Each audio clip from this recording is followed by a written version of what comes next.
요한계시록 3장 7절 말씀부터 13절 말씀 봉독합니다.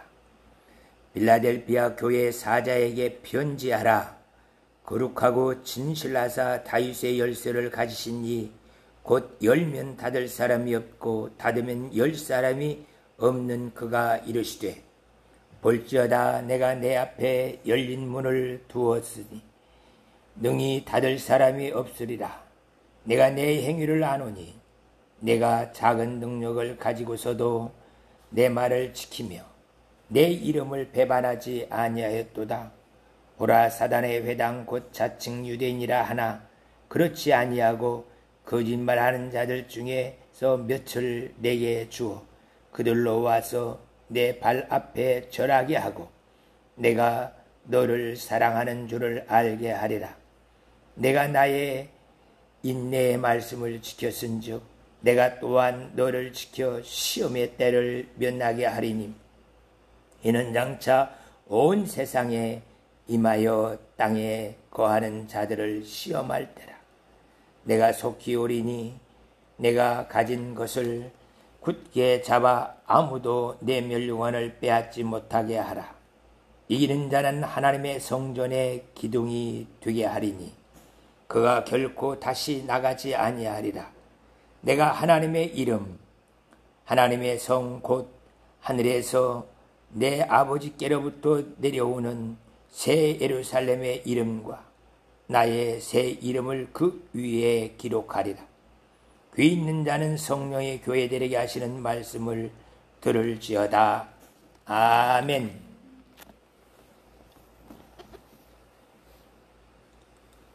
산을 이해하는 데는 산의 많은 나무들을 우리가 이해를 해야 합니다. 그렇지 않고 나무 하나만 보게 되면 그 산에 대해서 잘못 판단할 수 있습니다. 나무 이파리 하나를 가지고서 한 나무를 설명한다는 것은 자칫 잘못하면 잘못 판단을 하여서 오해가 되어질 수 있게 만듭니다. 성경을 볼 때도 큰 산의 숲을 보는 것처럼 성경 전체가 무엇을 말씀하고 있는가도 보아야 되고, 또 한 성경이 무엇을 말씀하고 있는가도 보아야 우리가 이단에 빠지지 아니하고 내가 복음이 되어서 착각하는 신앙생활을 하지 아니할 수가 있습니다. 구약 성경이든 신약 성경이든 모든 성경은 예수님께서 하나님의 아들 그리스도라는 사실에 대해서 증거하고 있습니다. 구약 성경은 오실 메시아에 대해서 말씀하고 있고, 신약 성경은 오신 메시아에 대해서 말씀해 주고 있는 것입니다. 저는 개인적으로 많이 오해되고 있는 성경이 있는데 그 성경이 마태복음, 사도행전, 요한계시라고 생각합니다. 요한계시록은 목사님들도 겁을 내고 두려워하고 있는 성경이에요.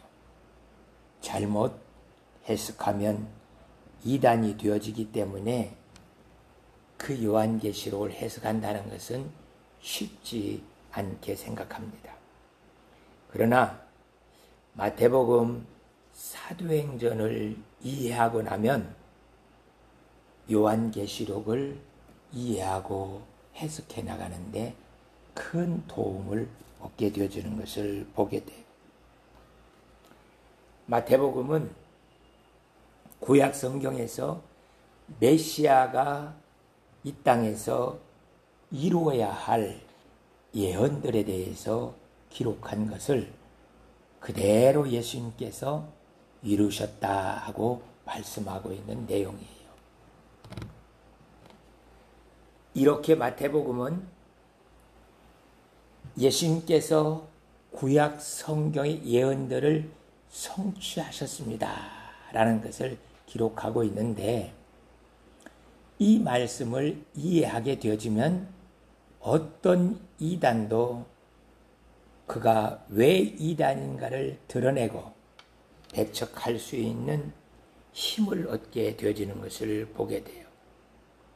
누구든지 내가 메시아요 하고 주장하려면, 내가 재림주요 하고 주장하려면 마태복음에서 말하고 있는 1장, 2장 신분상 5가지 조건에 대해서 이루어야 돼요. 모든 이스라엘 사람들은 메시아는 다윗의 후손이어야 된다. 그 예언의 말씀을 그대로 믿고 다윗의 후손을 기다리고 있어요. 예수님은 1장 1절부터 나오는 족보를 통하여서 내가 바로 다윗의 후손이라는 것에 대해서 입증해 주었습니다. 뿐만 아니라 메시아라고 주장하기 위해서는 동정녀에게서 자신이 태어났다는 것을 확인시켜 주어야 됩니다. 세 번째 2장에서 메시아가 되려면 베들레헴에서 탄생했다는 것을 입증해 줘야 돼요. 다른 곳에서 태어난 사람은 메시아가 될 수 없습니다.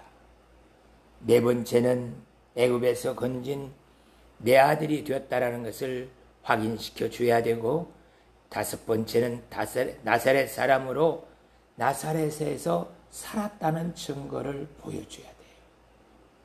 적어도 이 5가지 신분상 조건을 갖추지 못하면 누구도 성경에서 말씀하고 있는 메시아라고 재림주라고 말할 수가 없습니다. 하나님께서 역사하여 주시지 않으면 이 5가지 신분상 조건을 절대로 갖출 수가 없어요. 오직 예수 그리스도 외에는 누구도 이 신분상 5가지 조건을 갖출 수가 없습니다. 다음 3장 4장에서는 이사야가 예언한 것처럼 메시아의 길을 곧게 예비할 수 있는 선지자, 이스라엘 사람들이 모두 이렇게 메시아의 길을 예비할 선지자가 세례 요한으로 알고 있었습니다. 그 세례 요한이 예수님을 향하여서 이분이 바로 세상 죄를 지고 갈 하나님의 어린 양이요 하고 선포를 해주므로 공생애를 시작할 수 있습니다. 내가 메시아요, 그것은 말이 안 돼요. 세례 요한과 같이 메시아의 길을 곧게 열 자가 선포를 해줘야만이 그게 입증이 되어지는 거예요. 한 분 더 있습니다. 그분이 바로 하나님 아버지예요. 세례 요한뿐만 아니라 하나님 아버지께서 이는 내 사랑하는 아들이요 내 기뻐하는 자다 하고 선포를 해주셔야 돼요. 예수님께서 세례 요한에게 세례를 받고 요단강에서 올라올 때 하나님께서 그 요단강에 모여있던 많은 사람들이 들을 수 있도록 이는 내 사랑하는 아들이요 기뻐하는 자다 하고 선포를 해주셨어요. 이렇게 세례 요한과 하나님께서 예수님을 향하여서 내 사랑하는 아들이요 구원을 이룰 기쁜 자다 하고 선포해 주자 마귀가 내가 만일 하나님의 아들이어든 돌들로 떡덩이가 되게 해봐라. 성전 꼭대기에서 뛰어내려 봐라. 내게 경배하면 이 모든 것을 내게 줄 것이라고 시험할 때 예수님께서는 그 시험에 넘어가지 않고 내가 바로 하나님의 아들 그리스도라는 것을 말씀을 통하여서 입증해 주셨습니다. 5장부터 7장까지는 예수님께서 내가 바로 천국에서 온 하나님의 아들이라는 것을 말씀하시기 위해서 천국 법에 대해서 가르쳐 주고 있습니다. 그리고 8장에서 16장까지는 구약 성경에서 메시아가 오시면 반드시 이루어야 할 표적들에 대해서 기록하고 있는데 그 표적들을 다 이루었다라는 것을 기록하고 있습니다. 그리고서는 예수님께서 제자들에게 사람들이 나를 누구라고 말하고 있느냐 물었더니 세례 요한, 엘리야, 선지자 중에 하나라고들 말합니다. 그래? 그러면 너희들은 나를 누구라고 하느냐? 그랬더니 베드로가 주는 그리스도시요 살아계신 하나님의 아들이십니다. 이 고백을 듣고 난 후에 17장부터 28장까지 예수님께서는 십자가를 지시기 위해서 골고다로 가시고 장사됐다가 3일 만에 부활하신 것 그리고 승천하신 것에 대해서 기록하고 있습니다.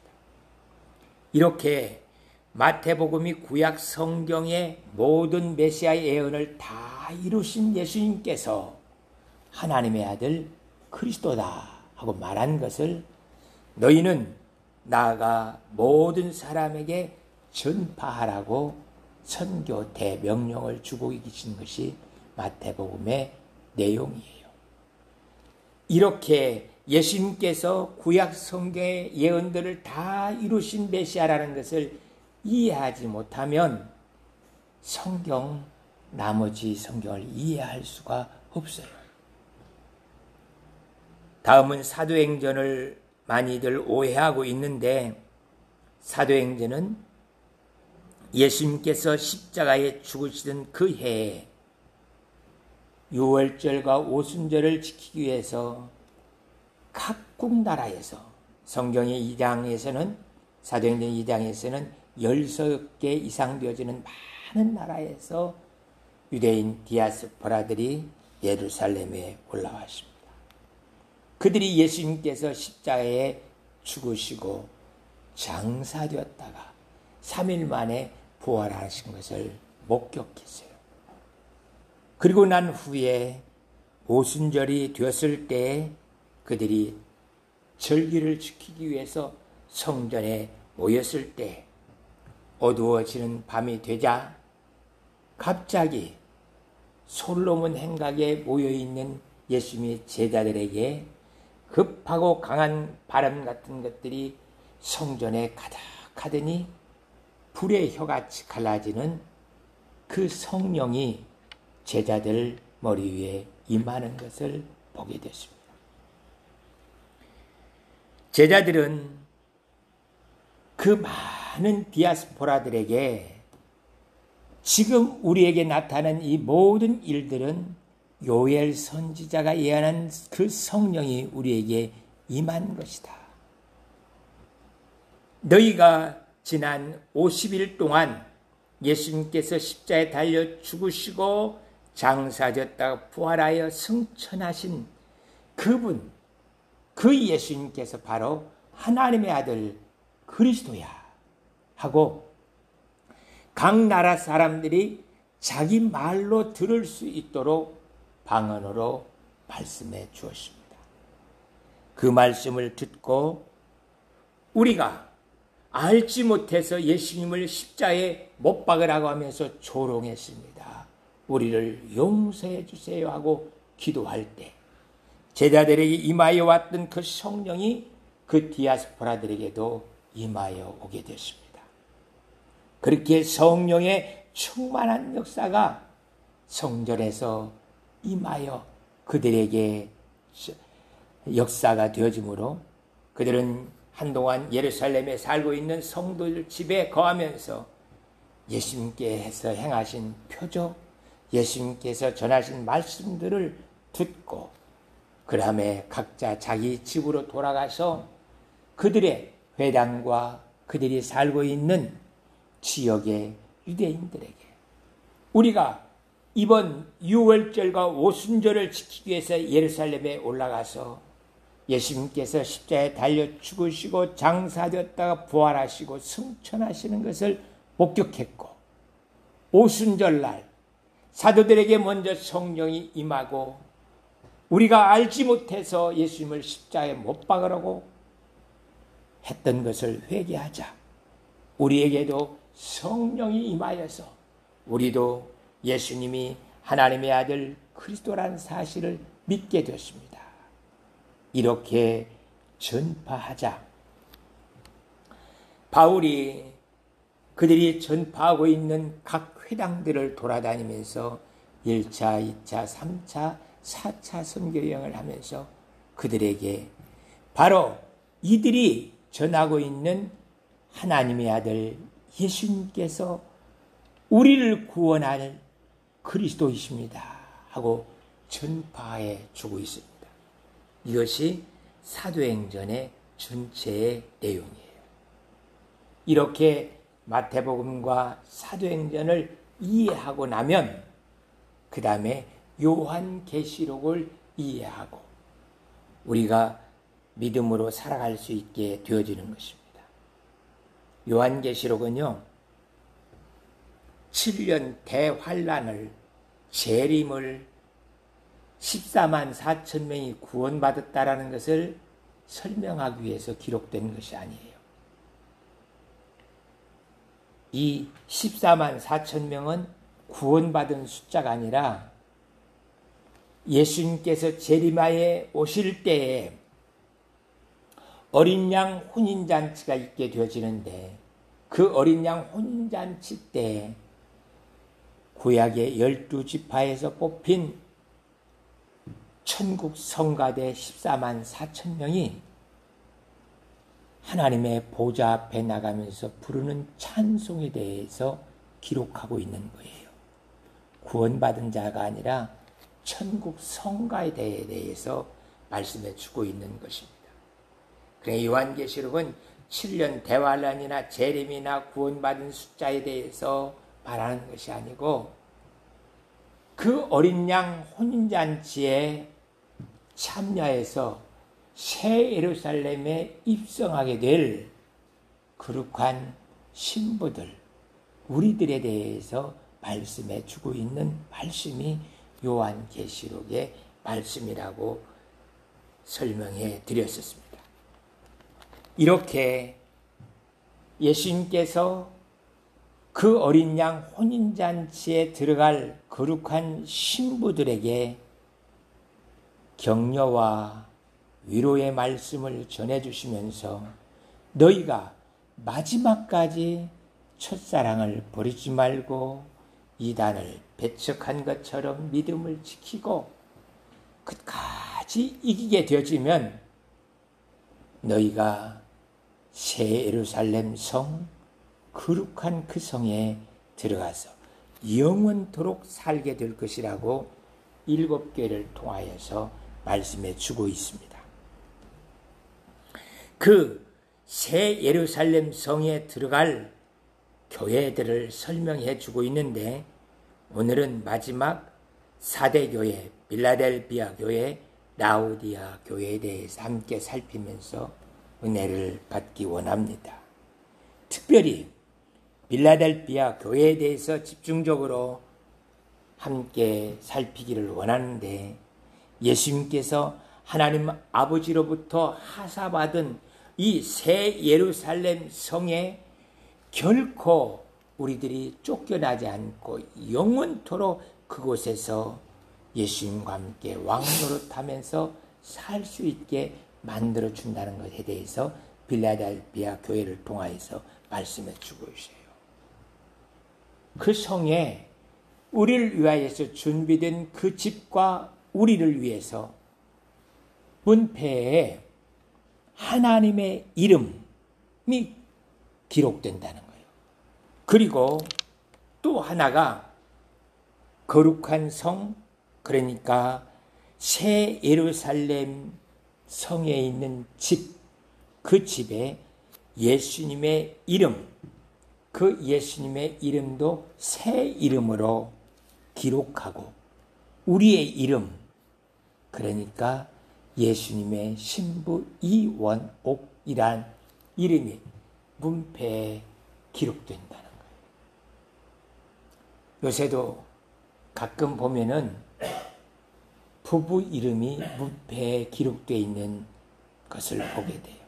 남편, 아내 이름이 문패에 같이 기록되어 있는 모습을 종종 보게 되어지는데, 천국에는 남편과 아내 이름뿐만 아니라 하나님 아버지의 이름까지도 같이 기록돼서 이 집은 하나님께서 하사한 집이고, 그리고 신랑된 예수님의 새 이름과 우리의 이름이 함께 그곳에 기록되면서 영원토록 이 집은 변할 수 없는 내 집이라는 것을 확인시켜 준다는 것을 이 빌라델비아 교회를 통하여서 우리에게 가르쳐 주고 있는 것을 보게 됩니다. 먼저는 4대 교회에 대해서 말씀해 주고 있습니다. 이 4대 교회는 사람이 죽은 것 같은데 아직 생명은 끊어지지 않은 교회라고 말하고 있어요. 7영과 7뼈를 가지신 예수님께서 내 행위를 알고 있는데 내가 살았다 하는 것은 가졌으나 죽은 자라고 말하고 있어요. 완전히 죽은 것은 아니고 지금 살아있기는 하다라는 거예요. 우리들도 완전히 죽어버린 사람에 대해서는 사람들이 거부감을 느끼고 두려움을 느끼면서 어찌할 수가 없고 화장하거나 매장해서 그 시신을 이 땅에서 없애는 그런 모습을 보게 돼요. 그러나 죽은 것 같은데도 아직 호흡을 하고 있는 생명이 살아있는 사람한테는 인공호흡을 하면서 119 구조대를 불러가지고 구급차를 통하여서 병원에 입원하여서 살리려고 몸부림치는 것을 보게 됩니다. 예수님께서도 이 4대 교회가 많은 행위들을 하면서 좋은 일을 많이 했어요. 그런데 실상은 죽은 교회의 모습이라는 거예요. 교회에서 봉사도 많이 하고 성가대도 하고 찬양도 하고 또 밖에 나가서 전도도 하고 많은 일들을 하는데 실상은 죽은 자다. 당신 지금 죽어도 천국 갈 수 있습니까? 하고 물으면 아니요, 죽어봐야 알지 내가 어떻게 알아요. 실상은 살아있는 것 같은데도 죽은 자다. 하나님께서 우리에게는 예수님이 하나님의 아들 그리스도라는 사실을 믿음으로 하나님의 자녀가 되어서 자녀의 자격으로 천국 간다는 확신을 갖고 신앙생활을 할 수 있는 축복을 주셨습니다. 거기에 예수님의 신부로 천국에 화려하게 입성한다라는 장례식까지도 우리에게 은혜로 허락해 주셨어요. 그래서 빌라델비아 교회에게 경고하고 있는 너희가 살아있기는 하지만 죽은 자라고 말씀하고 있는 그것은 우리가 벗어날 수 있는 은혜를 받게 되었습니다. 라오디아 교회는 너희가 충성되고 참된 증인으로 창조의 근본을 가지고 있는 예수님이라고 말씀하시면서 너희가 차지도 덥지도 않고 이렇게 자칭 부자라 부유한 자라고 말하고 있지만 너희들에게는 곤고하고 가련하고 가난하고 눈 멀고 벌거벗은 자다고 말씀해 주고 있습니다. 그래요. 우리는 부유합니다. 교회도 큰 교회고 우리에게는 많은 일을 하고 있고 하나님의 화려한 역사가 우리 교회에 있습니다. 하고 그렇게 말하지만 이 라오디게아 교회에게 말씀하고 있는 것처럼 곤고하고 또 그들은 가련하고 가난하고 눈 멀고 벌거벗은 자라고 말씀하고 있습니다.